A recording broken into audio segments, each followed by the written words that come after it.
সকাল হতে না হতেই মেয়েদেরকে রান্নাঘরে ঢুকে পড়তে হয়। এখানে আমি শুরু করে দিয়েছি আমার সকালবেলার কাজকর্ম। আজকে মেয়ের স্কুল আছে, ছুটি নেই, তাই মেয়েকে সকালে টিফিনে আমি এটাই দেব, ছিলা তৈরি করছি।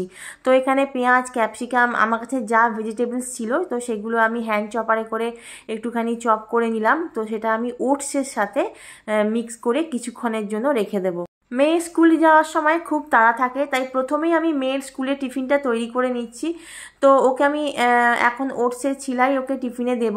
তো সেটা আমি এখন বানিয়ে নিচ্ছি, তারপর মেয়েকে তৈরি করে একদম স্কুলে পাঠিয়ে দেব। তারপর শুরু হবে আমার দ্বিতীয় ধাপের যুদ্ধ। কারণ কি, কর্তামশাই অফিস বেরোবে, এখানে ওকে আলু ভাজা সস দিয়ে আমি ছিলাটা টিফিনে ওকে দিলাম জলখাবারে খাওয়ার জন্য। তো তারপর আমি অফিসে রুটিটা বানিয়ে নিলাম। ও অফিসে রুটি তরকারি নিয়ে যায়। তো এখানে আমি ওর টিফিনটা গুছিয়ে দিচ্ছি, কারণ কি ও আজকে কাবলি চানা নিয়েছে, তো তার জন্য একটু লেবু দিয়ে দিলাম। আজকে সারাদিন বৃষ্টি আর বৃষ্টি। তো ও অফিসে বেরিয়ে যাওয়ার পর মা আর আমি 2 কাপ র চা নিয়ে বসলাম একটু গল্প করে। খাওয়া দাওয়ার পর কাকা শ্বশুর নিয়ে এলো বাজার। তো এখন বাজারটা আমি ঢেলে নিচ্ছি এবং সেগুলো সব ফ্রিজে ভালো করে গুছিয়ে রেখে দেবো। তো আগের দিনই আমি ফ্রিজটা খুব সুন্দর করে পরিষ্কার করে নিয়েছিলাম। তো এখন আমি ফ্রিজের ভেতরে সবজিগুলো সব ঢুকিয়ে দিচ্ছি। তো লাল শাকটা ভালো করে বেছে নেওয়ার পর এখানে একটা গামলাতে ভালো করে এটা ধুয়ে নিচ্ছি। আজকে আমাদের সাফাই অভিযান চলছে।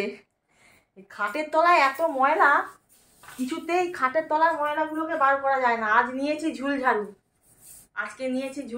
এই ঝুল ঝাড়ু দিয়ে খাটের তলার ভেতরটা ঢোকাবো, ঢুকিয়ে কি কি বেরোয় দেখি। বন্ধুরা, রুমের ওপরগুলো তো খুব ভালো করে পরিষ্কার হয়, কিন্তু ভেতরের দিকটা পরিষ্কার করা হয় না। তাই আজকে খাটের তলাটা ভালো করে একটু পরিষ্কার করে নিলাম। অনেকদিন ধরেই ভাবছিলাম, তো সেটা আজকে কমপ্লিট করলাম। তারপর ছাদে এসে জামা কাপড়গুলো ভালো করে কেচে নিলাম। জামা কাপড়গুলো সব মেলা হয়ে গেল, সব কমপ্লিট জামা কাপড় মেলা। ওইদিকে মনে হয় মা রান্নাটা বসিয়ে দিয়েছে। এবারে পাখিদের খাবার দেব। রোজ আমি পাখিদের এই জায়গাটাতে খাবারটা দিই, এই জায়গাটাতে প্রত্যেক দিন আমি ছাদে এই সময়টাতেই ওদেরকে দিই। দেখুন, বলতে বলতে আমার বন্ধু এসে গেছে। আয় আয় আয় আয় আয়, 2টো বন্ধু এসেছে। ছাদের এই টাইমটা আমার সত্যিই খুব ভালো লাগে। আজকে সকালটা এইভাবেই কাটালাম। ভালো লাগলে ফলো করবেন।